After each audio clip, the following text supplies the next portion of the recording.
Renungan Harian Rabu 5 Agustus 2020, Pekan Biasa ke-18.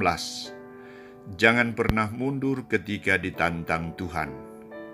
Bacaan pertama dari kitab Nabi Yeremia bab 31 ayat 1-7 dan bacaan Injil dari Matius bab 15 ayat 21-28. Seorang frater yang sedang menjalani tahun orientasi pastoral di Seminari Menengah Lalian, diutus oleh seminari untuk asistensi Natal di Paroki Kristus Raja Haumeni, Kefamananu Timor. Pastor Paroki Kristus Raja Haumeni saat itu adalah Pater Anton Frey, SVD, seorang Swiss yang dikenal sebagai orang yang tegas, disiplin, dan sangat baik. Ketika frater ini tiba di pastoran, ia memperkenalkan diri dan pertanyaan pertama yang dilontarkan oleh Pater Anton adalah, apakah frater pintar memperbaiki genset dan bisa instalasi listrik?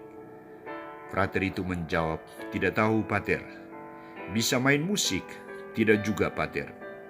Pater Anton menyambung, kalau kamu tidak tahu listrik, tidak tahu main musik, kamu tidak cocok jadi imam.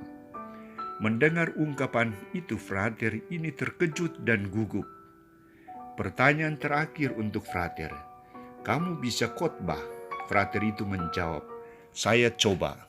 Kalau demikian, besok kamu khotbah. Jawab frater, siap Pater. Keesokan harinya, frater itu berkhotbah pada hari raya Natal dengan bagus. Setelah misa, Pater Anton menyalami frater itu dan berkata, kamu tetap jadi imam karena kamu hebat sekali dalam berkhotbah.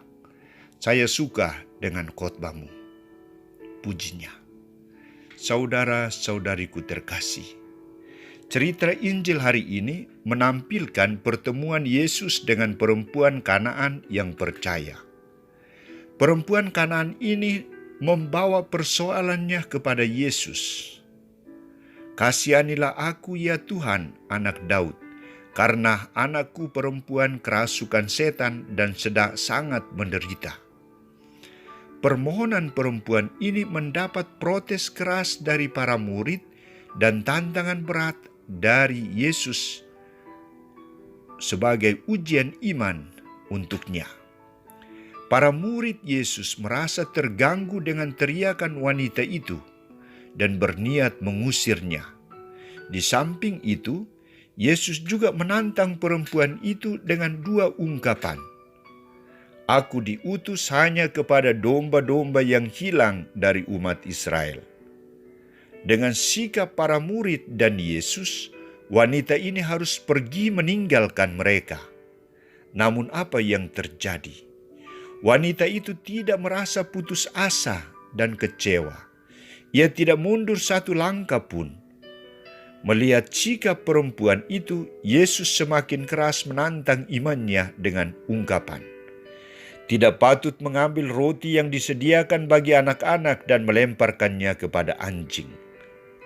Suatu pukulan berat untuk perempuan itu. Namun apa tanggapan perempuan ini?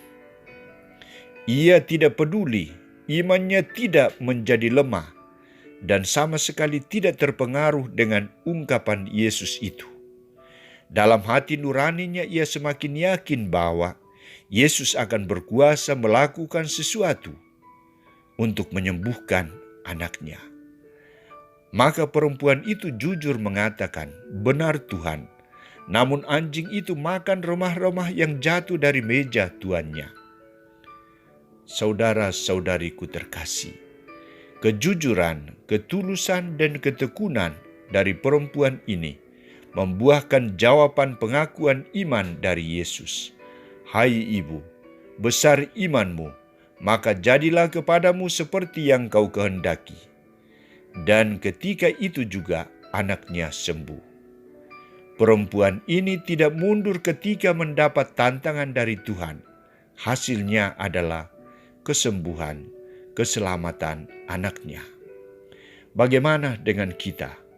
Saudara-saudariku terkasih, menjalani hidup sebagai orang yang percaya di saat COVID-19, atau di saat keluarga-keluarga Katolik dihadapkan dengan berita ketidaksetiaan suami istri, berita perselingkuhan, perceraian, atau dihadapkan dengan pengaruh narkoba, kenakalan remaja, pergaulan bebas, dan juga kemajuan teknologi yang terus berkembang dan menciptakan manusia-manusia yang semakin mempertahankan dan mengutamakan individunya daripada kehidupan bersama dan sebagainya, bukanlah pekerjaan ringan. Butuh ketekunan dan iman yang harus berakar kuat di dalam Tuhan. Jika tidak, kita akan mudah mengalami kekecewaan dan kepahitan saat menghadapi tantangan dan ujian. Maka butuh komitmen yang kuat, yakni jangan pernah mundur ketika ditantang Tuhan. Jangan pernah mundur ketika ditantang sesama. Orang yang bertahan akan selamat dan berhasil. Amin.